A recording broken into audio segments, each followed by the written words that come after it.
எனவே இந்த உலகத்துல சொற்ப காலம் வாழ போறோம். இதுல எதுக்கு பழி வாங்குற குணம்?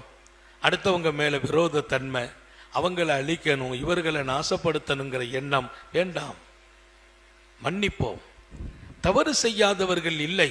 குல்லு பனி ஆதம் ஹத்தா, மனிதனா பிறந்தவனெல்லாம் தவறு செய்து விடுவான் என்கிறார்கள் நபிகள் நாயகம். ஆனால் அந்த தவறு செய்யக்கூடியவர்கள் அவங்க செய்யற தவறுக்கு அல்லாஹ்வுக்கு அவங்களுக்கு உள்ளது. நமக்கு செய்தால் நம்ம மன்னிக்கிற மனோபான்மை படைத்து விடுவோமையானால் நாம் உயர்கிறோம். அவங்க பழி வாங்கிட்டாங்களே, நம்ம பழி வாங்கித்தான் ஆகணும். அவங்க நம்மை அசிங்கப்படுத்தினார்களே, நாம அசிங்கப்படுத்தணும். அது இஸ்லாம் அல்ல, அது நபியின் சுன்னத் அல்ல, அது சாலிஹீன்களின் சஹாபிகளின் வாழ்க்கை அல்ல. அவர்கள் 1000 செய்யட்டும், நம்மிடத்தில் இருந்து வெளிப்படும் பகரம் மன்னிப்பாகவே இருக்க வேண்டும். எனவே உபகாரம் என்பது நமது குணமாக ஆகட்டும், மன்னிப்பு என்பது நமது சிஃபத்தாக இருக்க வேண்டும்.